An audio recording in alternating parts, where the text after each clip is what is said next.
அனைவருக்கும் வணக்கம். இன்னைக்கு நம்ம சேனல்ல அடுத்து டிஎன்பிஎஸ்சி குரூப் 4 மற்றும் எம்எஸ்சிக்கான ப்ரிப்பரேஷன் வந்து ஸ்டார்ட் பண்ணிட்டோம் நேற்றுலேருந்து. நேற்று வந்து 6ஆம் வகுப்பு முதல் பருவத்தில் உள்ள இலக்கண போர்ஷன்ஸை பார்த்தோம்.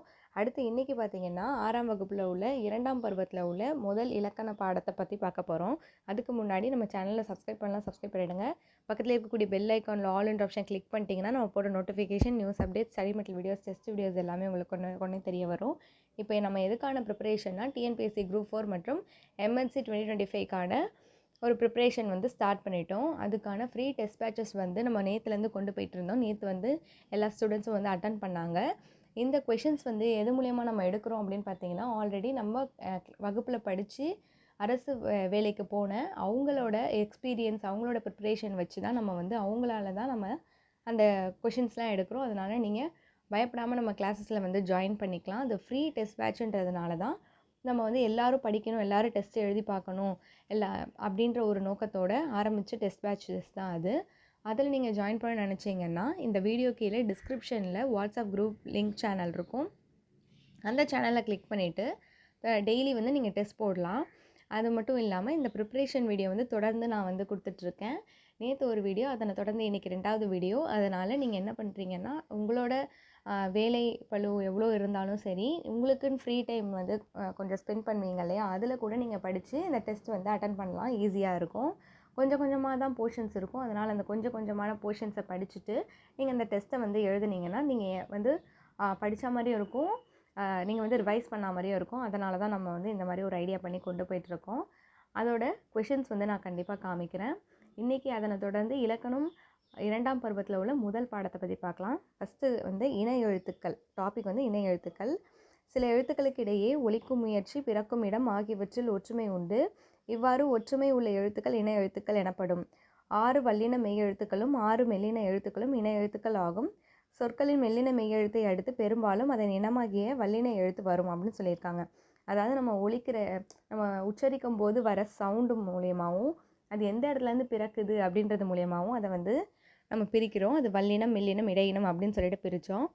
வல்லினத்துக்கு மெல்லினம் வந்து இணை எழுத்தாக இருக்கும் அப்படின்றது சொல்லியிருக்காங்க. இங்கே பாருங்கள், திங்கள், மஞ்சள், மண்டபம், சந்தனம், அம்பு, தென்றல், இது எல்லாமே வந்து இப்போ இக்குக்கு இங்கு இணை எழுத்து, இச்சுக்கு இஞ்சு, இட்டுக்கு இன்னு, இத்துக்கு இந்து, இப்புக்கு இம்மு, இன்னுக்கு இரு அப்படின்னு சொல்லிட்டு அதோட இணை எழுத்து வந்து இதுதான் அப்படின்றத சொல்லியிருக்காங்க. வல்லினமும் மெல்லினமும் சேர்ந்து இணை எழுத்துக்களாக உச்சரிக்குது. அதுவே இடையினை எழுத்துக்கள் 6மே ஒரே இனமாகும் அப்படின்னு சொல்லிட்டு சொல்லியிருக்காங்க. ஏற, இரு, இல்லு, இவ்வு, எழு, இல்லு, இல்லு, அது 6ம் வந்து இடையினை எழுத்துக்கள். அது 6மே வந்து ஒரே இனம் அப்படின்றத சொல்கிறாங்க. அடுத்து அதே மாதிரி உயிர் எழுத்துக்களில் அக்கு ஆ, ஈக்கு ஈ, ஊக்கு ஊ, ஏக்கு ஏ, ஈக்கு வந்து ஐயாவும், ஓக்கு வந்து ஓ, அவுக்கு வந்து ஊவும் வந்து இணை எழுத்து அப்படின்றத சொல்லியிருக்காங்க. மெய் எழுத்துக்களைப் போலவே உயிர் எழுத்துக்களிலும் இணை எழுத்துக்கள் உண்டு. உயிர் எழுத்துக்களில் குரிலுக்கு நெடிலும் நெடிலுக்கு குரிலும் இணை எழுத்துக்கள் ஆகும். அதாவது உயிர் எழுத்துக்களில் நம்ம எப்படி மெய் எழுத்து வல்லினமும் மெல்லினமும் இணை எழுத்துக்கள் சொன்னால் இடையினம் வந்து ஒரே இனம் அப்படின்றது படித்தோம் இல்லையா, அதே மாதிரி உயிர் எழுத்துக்களில் குரிலுக்கு நெடிலும் நெடிலுக்கு குரிலும் வந்து இணை எழுத்தாக இருக்குது. ஆனால் குரில் எழுத்து இல்லாத ஐ என்னும் எழுத்துக்கு ஐக்கு வந்து ஈ வந்து இணை எழுத்தாக இருக்கும். அவ்வுக்கு வந்து ஊன்ற எழுத்து வந்து இணை எழுத்தாக இருக்கும் அப்படின்றத சொல்லியிருக்காங்க. சொல்லில் உயிர் எழுத்துக்கள் சேர்ந்து வருவதில்லை. அளபடியில் மட்டுமே நெடிலை தொடர்ந்து அதன் இனமாகிய குரில் எழுத்து சேர்ந்து வரும். உயிரெழுத்துக்கள் வந்து சொல்லில் உயிரெழுத்துக்கள் வந்து சேர்ந்து வருவது கிடையாது, அளபடையில் மட்டும்தான் வரும் அப்படின்னு சொல்கிறாங்க. அளபடையெல்லாம் வந்து அடுத்தடுத்த வீடியோஸ்லாம் நம்ம படிக்கலாம்.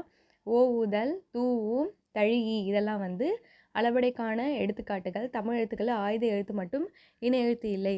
மொத்த தமிழ் எழுத்துக்கள்லேயே சரி, உயிரெழுத்து மெய்யெழுத்து எதாக இருந்தாலும் சரி, ஆயுத எழுத்துக்கு மட்டும் இணை எழுத்து இல்லை அப்படின்னு சொல்லியிருக்காங்க.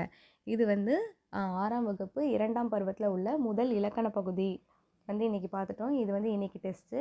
ரெகுலராக வந்து நைட்டு 8:30 மணிக்கு வந்து அந்த வாட்ஸ்அப் குரூப் சேனல் செக் பண்ணிங்கன்னா அதில் லிங்க் இருக்கும். அதை கிளிக் பண்ணிவிட்டு நீங்கள் டெஸ்ட்டு வந்து நீங்கள் அட்டன் பண்ணுங்கள். தொடர்ந்து நம்ம வீடியோவை பாருங்கள். உங்கள் ஃப்ரெண்ட்ஸ் அண்ட் ஃபேமிலி மெம்பர்ஸ்க்கு மறக்காமல் ஷேர் பண்ணுங்கள். ஏன்னா வந்து இது வந்து ஜஸ்ட் ஒரு ஸ்மால் ப்ரிப்ரேஷன் தான். நீங்கள் வெளியே எவ்வளவோ அமௌண்ட் கொடுத்து கிளாஸஸ்லாம் கூட நீங்கள் ஜாயின் பண்ணி படிச்சுட்ருப்பீங்க. இது வந்து உங்களுக்கு ஃப்ரீன்றதுனால நீங்கள் இதை யூட்டிலைஸ் பண்ணிக்கோங்க. இப்போ நான் வந்து டெஸ்ட்டு வந்து உங்களுக்கு எப்படி இருந்தது கொஷின்ஸுன்றதை காமிக்கிறேன். முதல் கொஷின் வந்து தமிழ் மொழியின் இலக்கண வகைகள் எத்தனை அப்படின்னு சொல்லி கேட்டிருக்காங்க. அதுக்கு என்ன ஆன்சர்? Option C 5. எழுத்திலக்கணம், சொல்லிலக்கணம், பொருள் இலக்கணம், யாப்பிலக்கணம், 5 இலக்கணம், 5 வகைப்படும். குரல் எழுத்து ஒலிக்கும் கால அளவு என்ன அப்படின்றது கேட்டிருக்காங்க. அதுக்கு ஆன்சர் வந்து ஒரு மாத்திரை. Option A.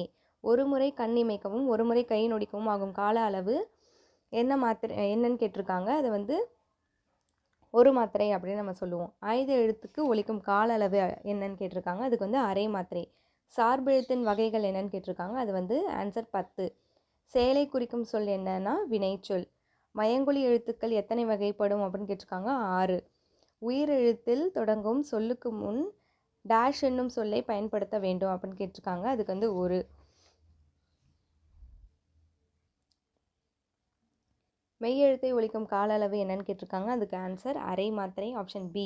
நெடில் எழுத்தை ஒலிக்கும் கால அளவு என்னன்னு கேட்டிருக்காங்க. அதுக்கு 2 மாத்திரை. Option D. கபிலர் என்னும் சொல்லின் மாத்திரை என்னன்னு கேட்டிருக்காங்க. அதுக்கு வந்து ஆன்சர் வந்து 3.5 மாத்திரை. Option C. அணி என்பதன் பொருள் அப்படின்னு கேட்டிருக்காங்க. அது எல்லாருக்குமே தெரியும், அழகு. ஒரு பொருளின் இயல்பை மிகைப்படுத்தி அழகுடன் கூறுவது என்னன்னு கேட்டிருக்காங்க. அது வந்து உயர்வு நவர்ச்சி அணி. பொறுத்துக. வெண்பா ஆசிரியப்பா கலிப்பா வஞ்சிப்பா அப்படின்னு கொடுத்துட்டு இந்த பக்கம் என்ன ஓசைன்னு கேட்டிருக்காங்க. வெண்பா வந்து செப்பல் ஓசை, ஆசிரியப்பா அகவல் ஓசை, கலிப்பா துள்ளல் ஓசை, வஞ்சிப்பா வந்து தூங்கல் ஓசை. அப்படி பார்த்தீங்கன்னா ஆப்ஷன் டி தான் உங்களுக்கு ஆன்சர். 3, 4, 1, 2. எவ்வகை வாக்கியம் என கண்டறிக அப்படின்னு கேட்டிருக்காங்க. இல்லை பூக்களை பறிக்காதீர். அது வந்து என்னென்னா என்ன வாக்கியம் அப்படின்னு பார்த்தீங்கன்னா கட்டளை வாக்கியம். இதுக்கான ஆன்சர் தான் இது. நான் ஆல்ரெடி உங்களுக்கு சொல்லிட்டேன். இது ஆன்சர் கீ. இந்த மாதிரி தான் ரெகுலராக வந்து டெஸ்ட் பேட்சஸ் வந்து போகும். டெஸ்ட் வந்து ரெகுலராக போயிட்டுருக்கோம் இந்த மாதிரி தான். அது மட்டும் இல்லாமல் இந்த டெஸ்ட்டோட பிடிஎஃப் ஃபார்மேட்டும் வந்து நாங்கள் டிஸ்கிரிப்ஷனில் கொடுத்துருவோம். அதையே நீங்கள் டவுன்லோட் பண்ணி பிரிண்ட் அவுட் போட்டு நீங்கள் அப்புறமா கூட நீங்கள் இன்னொரு வாட்டி எக்ஸாம் நெருக்கத்தில் நீங்கள் டெஸ்ட் எழுதி பார்த்துக்கலாம்.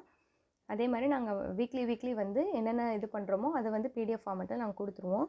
ஸோ நீங்கள் வந்து தாராளமாக வந்து நம்ம குரூப்பில் வந்து ஜாயின் பண்ணிக்கலாம். வாட்ஸ்அப் குரூப் சேனலில் வந்து ஜாயின் பண்ணிக்கோங்க. டிஸ்கிரிப்ஷனில் இந்த சேனல் லிங்க் இருக்கும். அதில் வந்து நீங்கள் ஜாயின் பண்ணிக்கோங்க. உங்கள் ஃப்ரெண்ட்ஸ் அண்ட் ஃபேமிலி மெம்பர்ஸ்க்கு மறக்காமல் ஷேர் பண்ணுங்கள், லைக் பண்ணுங்கள். ஏதாவது டவுட்ஸ் இருந்தால் கமெண்ட் பாக்ஸில் கமெண்ட் பண்ணுங்கள். தேங்க்யூ ஃபார் வாட்சிங். தேங்க்யூ.